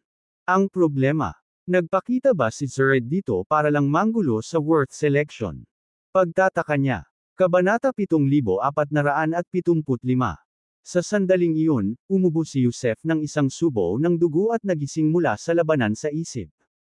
Ang dami ng murderous energy at ang skills niya. Paano mo nagawa iyon? Nanlaki ang mga mata ni Thea at Yaretzi na kanina pa nakatingin sa kinaroroonan ng mga binata. Sa panahon ng mga laban sa pag-iisip, ang taong nasugatan at unang nagkamalay ay ang natalo. Mukhang si Yusef, na ang cultivation rank ay mas mataas kaysa kay Jacopo sa halos isang buong ranggo, ay natalo. Bukod dito, tila isang malinaw na pagkawala. Sa tapat ni Yusef, dahan-daang inangat ni Jacopo ang kanyang ulo. Malumanay na gumalaw ang kanyang buhok kahit walang hangin. Umagos ang dugo sa sulok ng bibig ni Jacopo. Malinaw na nagtamo rin siya ng mga pinsala sa panahon ng labanan sa pag-iisip, ngunit siya ay nasa mas mabuting kalagayan kaysa kay Yusef. Mahinahon niyang sinabi, ang Marcy Ice Path ay nakatutok sa pagiging mabilis na madaig ang iyong kalaban. Ang nakamamatay na enerhiya ay natural na dumarating kapag ang isang tao ay natutong makilala ang mabuti at masama. Saglit na natigilan si Yusef nang magkaroon siya ng madaling araw. Habang umaalingaw sa kanyang isipan ang mga salita ni Jacopo, naisip ni Yusef ang mga nakaraang pangyayari at nagsimulang maunawaan ang ilang bagay. Inilagay niya ang isang kamay sa dibdib niya at bahagyang yumuko. Natalo ako. You're much wiser and more knowledgeable than I am. Marami pa akong dapat matutunan. Nang marinig ang mga salitang iyon, napaatras si Yaretzi ng ilang hakbang nang maramdaman niyang nanghina ang kanyang mga paa. Mabuti na lang at nahawakan siya ni Thea sa braso at napigilan itong mahulog. Ito ay isang spar lamang sa pagitan ng mga kabataan. Sinubukan ni Thea na pakalmayan si Yaretzi. Hindi ka dapat masyadong nag-aalala tungkol dito. No. I'm not bothered na nawala siya. Ngumiti ng malapad si Yaretzi. Sa kabaligtaran, masaya ako at ipinagmamalaki na nakahanap siya ng bagong kaliwanagan. Hinawakan ni Yaretzi ang mga braso ni Thea at umiyak ng masayang luha. Siya ay pangunahing naiiba sa kanyang ama bagamat siya ay nahuhumaling sa pagpapahusay ng kanyang mga kapangyarihan, si Jacopo ay makatuwiran at may kakayahang makilala ang tama sa mali. Sa wakas ay nakakaramdam ako ng higit na kagaanan. Ngumiti si Thea at tumango. Samantala, tumayo na si Jacopo at tinulungang makatayo si Yusef. Yusef, ikaw ang pinakamalakas na kalaban na nakatagpo ko at may higit na paggalang. Ang laban natin ngayon ay halos natapos sa isang tabla. Kung maaari, dapat tayong maghanap ng angkop na oras at lugar para sa isang todong laban. 2/3. Ano ang gagawin sa tingin mo? Ngumiti ng pilit si Yusef at umiling. Ang ating laban na nagtatapos sa isang tie ay nangangahulugan na ako ay hindi mapag-aalinlanganang natalo. Nagsimula akong magsanay sa aking paglilinang ng mas maaga kaysa sa iyo, at ako ay may mas mataas na paglilinang kaysa sa iyo sa ngayon. Bakit mag-isip sa mga maliliit na detalye na ganoon? Sagot ni Jacopo. Ang mga kasanayan at diskarte ay lahat. Panlabas na mga bagay, samantalang ang mga usapin ng landas ay nakasalalay sa puso ng isang tao, ang karunungan ng isang tao sa landas ay nakasalalay sa kanilang pag-unawa sa nauugnay na kaalaman, hindi sa kung gaano kahusay ang kanilang paglilinang. Itinaas ni Yusef ang ulo at tinitigan si Jacopo na nanlalaki ang mga mata. Bigla siyang napaluhod at bahagyang yumuko. Lubos akong nagpapasalamat sa iyong tulong at payo. Hindi mo kailangang lumuhod. Tinulungan siyang tumayo ni Jacopo. You and I get along. We should be friends. Inabot niya ang kamay niya kay Yusef. Tumigil sandali si Yusef bago hinawakan ng mahigpit ang kamay ni Jacopo. Ito ang unang pagkakataon na ang dalawang kabataang ito, na kilalang kilala sa buong Jade Empire, ay nagkita-kita. Ang nilalamang ito ay karapatang Ari Envel drama. Malaki ang ngiti sa mga labi ni Thea at Yaretzi nang makitang nakikipagkamay ang mga kabataan. Samantala, nagpalitan ng tingin sina James at Yanni at mahinang ngumiti. Pagkatapos ng lahat, ang paghahanap ng isang kaibigan na maaari mong kausapin at kung sino ang susubukan na maunawaan ka ay isang bagay na maaaring mahirap makuha. Kabanata 7476. Paanong hindi mo ipagdiwang ito ng walang alak? Itinaas ni Yanni ang kamay at nagpadala ng 2 bote ng Chaos Absinthe sa direksyon ni Jacopo at Yusef. Ang dalawa sa kanila ay kumuha ng isang bote, nag-ihaw sa isa't isa, at pagkatapos ay ikiling ang kanilang mga ulo pabalik sa ilalim ng alak. Nakakatuwa panoorin yung dalawa. Napangiti si Yanni. Kung isinilang ba tayong dalawa sa iisang kapanahunan o kung nagkita tayo ng mas maaga, matutulad din ba tayo sa kanila? Ngumisi si James. Kung ganoon nga, natapos ko na sana ang lahat ng Chaos Absinthe na itinago mo sa Ying World. Tawa ng tawa si Yanni doon. Samantala, naghari ang kaguluhan kung saan naroon si Zered at ang kanyang mga alagad. Matapos makapasok sa larangan ng digmaan, ang mga lalaking ito ay hindi nagpapigil, na dinaig ang halos lahat ng kanilang mga kalaban. Ang ginawa nila matapos talunin ang kanilang mga kalaban ay ikinagalit ng mga manunood. Walang awang binugbog at pinutol ni Zered at ng kanyang mga alagad ang kanilang mga kalaban kahit na umamin na sila sa pagkatalo. Ang mga lalaking magsasaka ay sumailalim sa hindi matiis na kahihiyan bago pinatay o nilamon ng grupo ni Zered. Hinuberen ang mga babae, at ilang magagandang babaeng magsasaka ang napilitang magsagawa ng double cultivation kasama nila. For Amon, ginawa ng grupo ni Zered ang battleground bilang isang lugar ng pangangaso na puno ng karahasan at kalungkutan.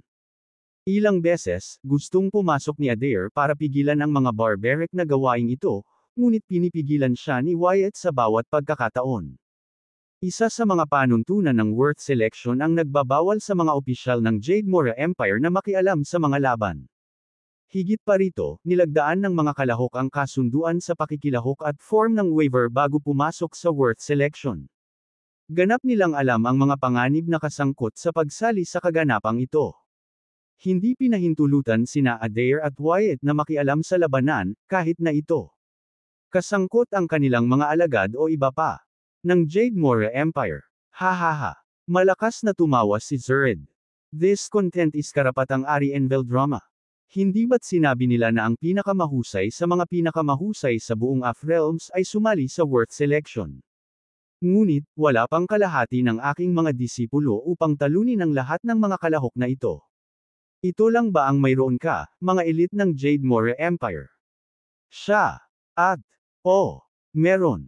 G, magaling kayo sa et. Ito ay sumisigaw ng iyong mga slogan ng buong tapang. Hahaha. At B. Ang mga natitirang kalahok ay nagalit sa mga panunuya ni Zered. Agad na pumasok sa entablado ang mga maiksi at sinugod ang grupo ni Zered. Sa kasamaang palad, wala sa kanila ang nakatalo sa mga tauhan ni Zered. Sa paglipas ng panahon, libo-libong mga elite cultivator ang nawalan ng buhay. Ang ilan ay agad na pinatay ng mga tauhan ni Zered. Nagsalubong ang mga kilay ni Yanni sa malalim na pagkunot ng noo. Hindi ba dapat may gawin ka tungkol dito? Hahayaan mo ba ang hamak na iyon na gawin ang anumang gusto niya sa Jade Empire? May gagawin. Nagsalubong ang mga kilay ni James.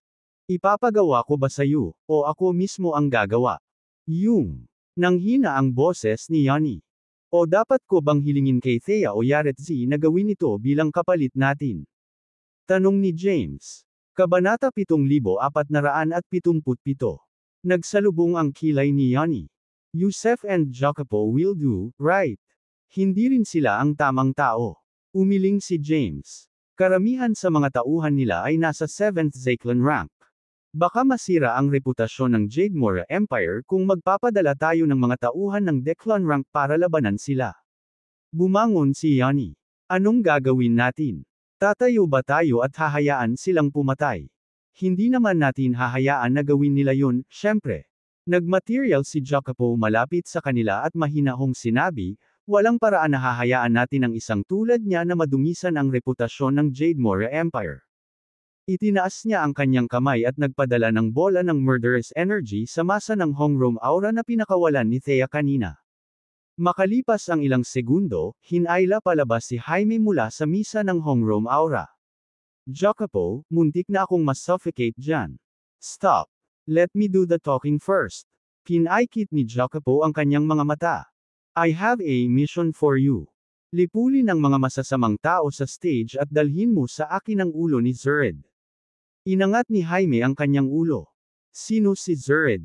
Patayin mo na lang yung lalaking pinakamadaming daldal mamaya.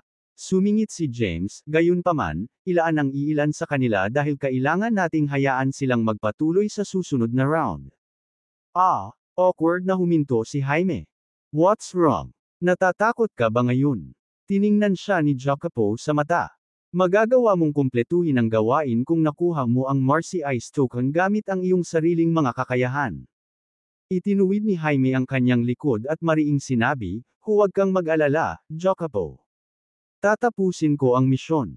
Tugon ni Jacopo, kung mabaigo ka, dadalhin kita sa ikalimang antas ng Forletland at sasanayin kita mismo para sa hindi bababa sa 5 entrepok. Napaatras si Jaime. Kailangan ba talaga yan, Jacopo? Tama na sa chit-chat. Sabi ni Jacopo, go now. Huminga ng malalim si Jaime at nag-thumbs up.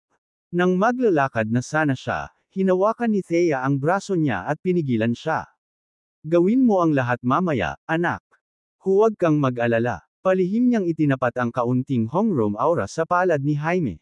Sa isang iglap, naramdaman ni Jaime ang kanyang determinasyon at espiritu na lumaban sa loob niya. Tumango siya kay Thea. Dalhin mo ito. Gumawa si James ng isang makantab na espada sa harap ni Jaime.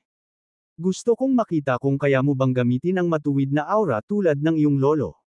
Halatang gulat na gulat si Jaime. Mister, kilala mo ba ang lolo ko? Ilang beses ko na siyang nakilala. Ngumiti ng mahina si James. Pumunta ka na, binata.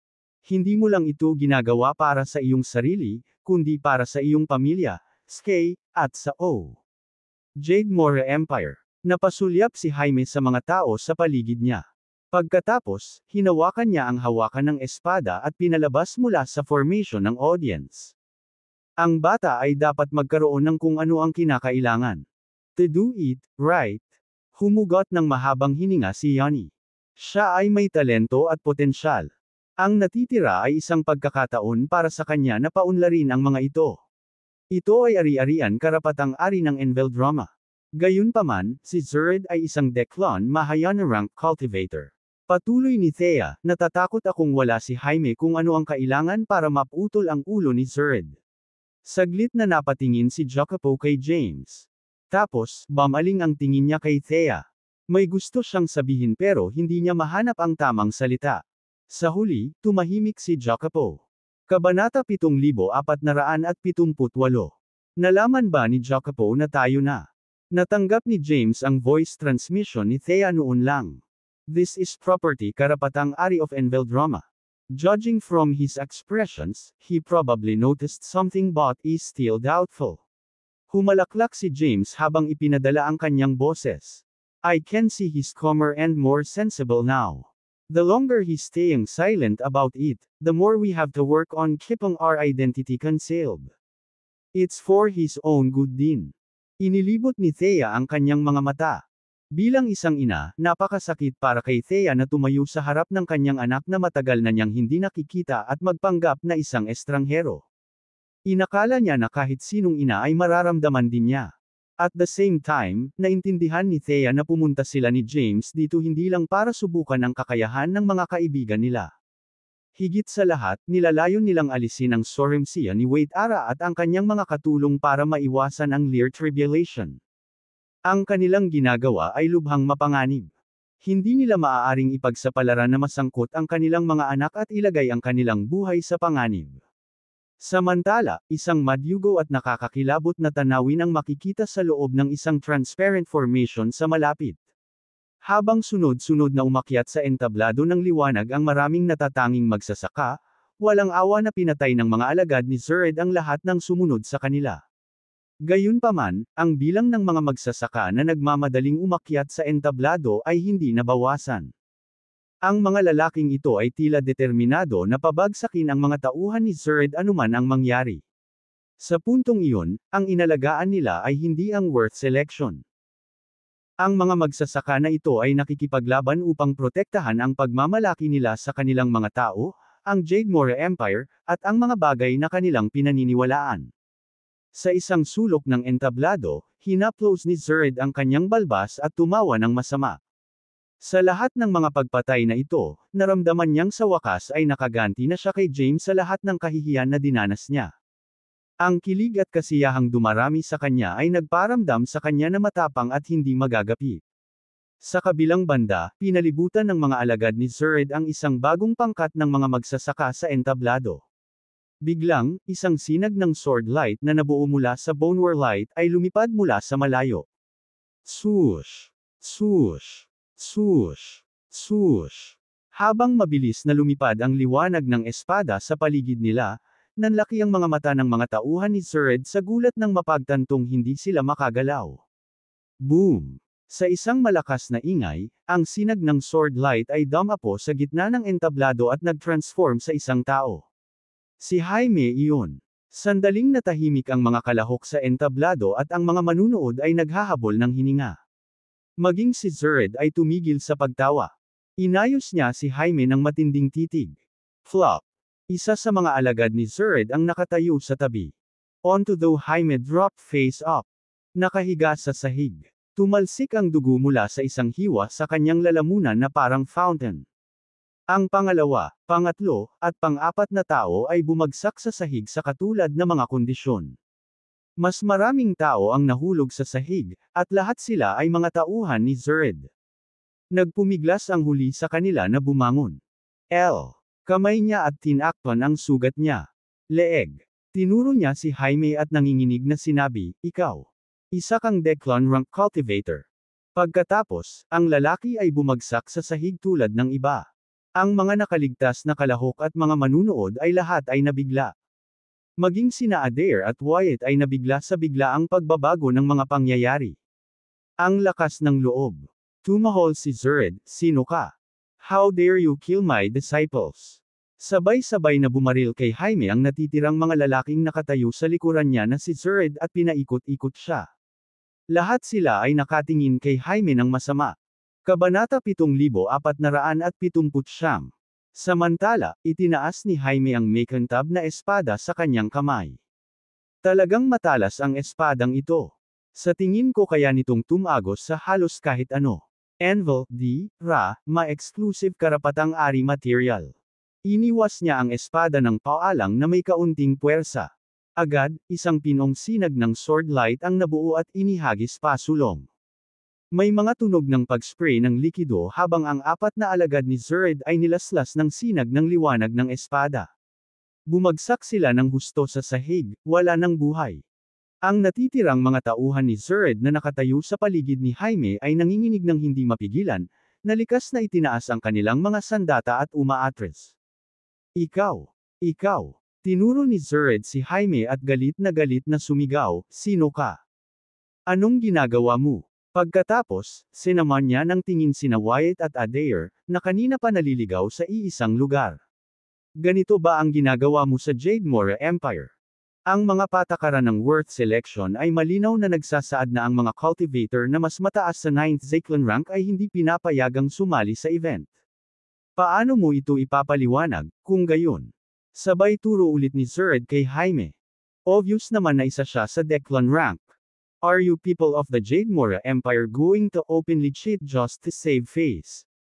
Isang maliit na kaguluhan ang naganap sa karamihan ng mga manunood sa sandaling iyon. Ang mga tao ay nagbulang-bulungan sa kanilang sarili, na nagpapahayag ng kanilang kawalang kasiyahan o pang-aalipusta sa posibilidad ng isang nakompromosong sitwasyon. Nagtawanan pa nga ang ilan, dahil ang isang iskandalo na tulad nito ay tiyak na makakasira sa reputasyon ng Jade Mora Empire. Sa kabila ng reaksyon ng karamihan, bumantong hininga si Adair. Zerd, walang basehan ang mga paratang iyon. Lagi naming tinitiyak na manatiling neutral at gumawa ng mga bagay ng patas, dagdag ni Wyatt. Huwag kang gumawa ng kakaibang dahilan dahil lang sa hindi ka sapat. Hahaha. Mapanuksong tumawa si Zerd. Kung gayon, sabihin mo sa akin kung sino ang brat na ito. Maaari bang patayin ng isang Zyklon rank cultivator ang napakaraming alagad ko sa ganoong kaikling panahon? Halos magkasabay na napalingon sina Wyatt at Adair kay Jaime. Ako. Inangat ni Jaime ang kanyang tingin at binigyan ng pilyong ngiti si Zerd. Fine. I'll give you a basic introduction of myself today. Nagalit si Zerd, ikaw bastos na bastard. How dare you? Ang pangalan ko ay Jaime Sadler. Jaime. Nagtaas ng boses. Ako ay kabilang sa pamilya Sadler mula sa Skye. Pangalan ko ay nagmula sa marangal na James Caden at nagdadala ng kahulugan ng paghahangad ng hustisya. Namilog ang mga mata ni Zerd, at namula ang mukha. Ipinanganak ako sa Great Historial Land. Ang Mortal Emperor, si James Caden, ay ang aking tiyuhin. Ang Mortal Empress, si Thea Callahan, ay aking tiyahin. Ang lolo ko ay si Yegor Sadler ni Skye, at ang lola ko ay si Herodias Thrud, anak ni Turte Thrud. Ang aking ama, si Truett Sadler, ay ang Grand Steward ng Jade Mora Empire. Para sa aking ina, si Zitlali Blair, siya ang Talron War King ng Jade Mora Empire. Inayos ni Jaime si Zerd gamit ang isang matalim na titig. Subukan mo pa akong tawaging bastard, at magsisisi ka. Nagulat ang iba nang malaman ang tungkol sa pagkakakilanlan at background din ni Jaime. Ang iba ay hindi maiwasang humanga at purihin ang kanyang kakayahan at kababang loob. Samantala, si Zerd ay tila labis na nababagabag, ang kanyang mukha ay lumukot. Gayunpaman, sina Yegor at Herodias ni Skye ay mga taong hindi kailanman nalampasan ni Zerd, anuman ang kanyang ginawa. Noon pa man ay natatakot siya sa kanila. Hindi inakala ni Zerd na makakasagabal siya sa isang balakid kaya kaagad pagkatapos na hamunin ang autoridad ng Jade Mora Empire sa pamamagitan ng pagpapakita ng kanyang mga kapangyarihan at kakayahan. Kahit noong siya pa ang pinuno ng Timaeus Sect's Mount Elixir, hinding-hindi maglalakas loob si Zerd na saktan ang apo ni Yegor at Herodias sa anumang paraan. Kabanata 7480. Habang pinapanood nila ang nangyayari sa stage, ngumiti si James at ang iba pa at tumango bilang pagsang-ayon. Mas matalas ang dila ng bata kumpara sa papa niya, James transmitted his voice to Thea. So, siya ang anak na ipinanganak ni Zitlali sa Great Historial Land. Bulalas ni Thea. Sobrang laki na niya. Isa na siyang magaling na binata ngayon. Well, malaki ang naging papel mo sa paggawa nito. Humalaklak si James. He's a lot like his dad, and I can see potential in him. Do you want to take him as your student? Or should I do it? Depende yan kung pwede niyang putulin muna ang ulo ni Zerd, sagot ni Thea sa pamamagitan ng voice transmission. Naghahanap pa ako ng kapalit para makatanggap ng Hongroom aura ko. Tanong ni James, bakit hindi mo ito ituro sa mga anak natin? Si Zureen at Lyle ang tanging Hongroom children sa aming mga anak. Ngumuso si Thea. Naghahanap ako ng tamang tao. Si Content karapatang ari exclusive by, Vel, D, Ra, Ma. Natigilan si James sa sagot niya. Bakit mo kailangang sabihin sa kanya ang lahat ng iyon, binata? Malakas na sigaw ni Jacopo. Tapusin mo na lang siya. Ipinapakita niya sa lalaking iyon at sa lahat ang mga pambihirang magsasaka at talento na mayroon ka rito sa imperyo ng Jade Mora. Inakbayan ni Yusef ang mga balikat ni Jacopo. Ngumisi siya. Maraming mga kawili-wiling tao ang makikita mo sa iba't ibang larangan. Ang batang lalaki at ang lalaking iyon, si Zerd Maguire, ay parehong kawili-wiling mga kaluluwa. Sinalubong ni Jacopo ang mga tingin ni Yusef at ngumiti ng misteryoso. Samantala, itinaas ni Jaime ang kanyang kamay at itinutok ang espada kay Zerd. Napahiya at pinatay mo ang napakarami nating namumuong magsasaka. Pagkatapos, inaakusahan mo ako ng paglabag sa mga patakaran ng worth selection. Kung ganoon, maaari mo bang ipakita sa amin ang patunay ng aking pagdaraya? Bakit ikaw? Pangatwiran ni Zerd, walang paraan na kayang patayin ng isang Zyklon rank cultivator ang napakaraming mga disipulo ko sa loob lang ng ilang segundo. Iyan ay nagpapakita lamang kung paano ang iyong mga disipulo ay lahat ng mga baguhan. Nagkibit balikat si Jaime. Alam ng buong Jademora Empire na nasa 8th Zyklon rank ako. Kailangan ko pa bang patunayan iyon sa iyo? Napangiwi si Zerd. Ikaw. Bago pa siya makatapos, biglang tumalikod si Jaime at itinutok ang espada sa mga alagad ni Zerd na nakatayo sa paligid niya. Bakit hindi ko kayo gamitin para patunayan ang sarili ko? Ang mga lalaking iyon ay ganap na natakot sa kanilang mga talino nang marinig ang mga salita ni Jaime. Inihagis nila ang kanilang mga armas at nagmamadaling bumaba ng stage. Yung grupo ng mga walang kwentang tanga. Zerd. Sumabog. Hindi ba't sinabi ninyong lahat kayo ang nangunguna sa Zyklon rank? Mga magsasaka. Paano mo nagawang? Sumuko ka agad. Zerd Maguire, putol ni Jaime sa kanya. Dahil hindi nila ako papayagan ng pagkakataon, kaya mo na lang. Isang maliit na kaguluhan ang sumabog sa mga tao habang ang young master ni Skay ay tila nag-issue ng hamon kay Zerd. Karamihan sa mga tao doon ay halos walang alam tungkol kay Zerd. Gayunpaman, masasabi nilang mayroon siyang kapangyarihan na mas mataas sa Soma Declon rank o kahit na malapit sa Declon Mahayana rank base sa aura at mga ilaw na inilabas sa kanyang katawan. Ito ay tahasang pagpapakamatay para sa isang 8th Zyklon rank cultivator upang labanan ang isang tao na malamang na mas mataas sa Soma Declon rank. Naalarma si Adair sa biglaang kahilingan din ni Jaime sa pakikipaglaban. Nag-teleport siya at muling lumitaw sa stage, hinawakan ang braso ni Jaime. Jaime, nawala ka na ba sa isip mo? Sumandal siya at hininaan ang boses. Sapat na napinigilan mo siya sa pananakot ngayon lang. Hindi mo na kailangan. Tita Adair, putol ni Jaime. Sa kung paano kanya ganap na hindi nirerespeto kanina, walang paraan na hahayaan kung umalis ang lalaking iyon nang hindi naparusahan. Nagsalubong ang kilay ni Adair. Matigas ang ulo mong bata.